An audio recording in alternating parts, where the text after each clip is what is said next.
ഗുരുവായൂർ നഗരസഭയിൽ കേസ് മാറ്റ് നടപ്പിലായതോടെ വിവാഹ registration വേഗത്തിലായി. Data സംവിധാനങ്ങളുടെ ഓൺലൈനിൽ പൂർത്തിയാക്കിയാൽ വരനും വധുവും നഗരസഭയിൽ എത്താതെ തന്നെ രജിസ്ട്രേഷൻ പൂർത്തിയാക്കാനാകും. കേസ് മാറ്റ് വന്നതോടെ 10 മിനിറ്റ് കൊണ്ട് വിവാഹ രജിസ്ട്രേഷൻ നടത്താവുന്ന നഗരസഭയായി ഗുരുവായൂർ മാറി. കഴിഞ്ഞ ദിവസം സുരേഷ് ഗോപിയുടെ മകളുടെ വിവാഹ രജിസ്ട്രേഷൻ അരമണിക്കൂർ കൊണ്ട് പൂർത്തിയാക്കി സർട്ടിഫിക്കറ്റ് കൊടുക്കാൻ കഴിഞ്ഞത് കേസ് മാറ്റ് വന്നതുകൊണ്ടാണ്. ഡോക്യുമെന്റേഷനുകളെല്ലാം റെഡിയായി ഓൺലൈനിൽ അപേക്ഷ നൽകിയാൽ 10 മിനിറ്റ് കൊണ്ട് നാടിന്റെ ഏത് കോണിൽ നിന്നും വിവാഹ സർട്ടിഫിക്കറ്റ് ഡൗൺലോഡ് ചെയ്യാം. ഇതിനായി വരനും വധുവും ആപ്ലിക്കേഷനിൽ ഒരു വീഡിയോ അപ്ലോഡ് ചെയ്യണം. വീഡിയോയിൽ വരനും വധുവും വിവരങ്ങൾ നൽകണം. അപ്പോൾ അവരുടെ ആധാർ കാർഡ് ലിങ്ക് ചെയ്ത ഫോൺ നമ്പറിലേക്ക് OTP വരും. ഇത് ലോഡ് ചെയ്ത് കൊടുത്താൽ വിവാഹ സർട്ടിഫിക്കറ്റ് ഡൗൺലോഡ് ചെയ്തെടുക്കാം.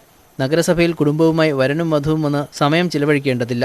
കേസ് മാറ്റ് വന്നതോടുകൂടി ഗുരുവായൂരിൽ വരാതെ തന്നെ അവരവർക്ക് അവരവരുടെ വീടുകളിലിരുന്ന് തന്നെ വിവാഹം രജിസ്റ്റർ ചെയ്യാനുള്ള സംവിധാനമായതോടുകൂടി വളരെ വേഗതയിലാണ് കാര്യങ്ങൾ നീങ്ങുന്നത്.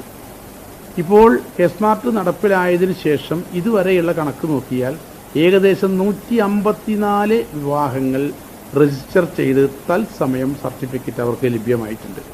വളരെ അപൂർവം വിവാഹങ്ങളുടെ അപേക്ഷകളിലുള്ള ന്യൂനതകൾ കാരണം അത് ചിലത് മാറ്റിവെച്ചിട്ടൊഴികിയാൽ നേരിട്ട് ഇവിടെ രജിസ്റ്ററുടെ ലോഗിനിലേക്ക് എത്തിക്കഴിഞ്ഞാൽ വളരെ പെട്ടെന്നാണ് രജിസ്ട്രേഷൻ നടക്കുന്നത്.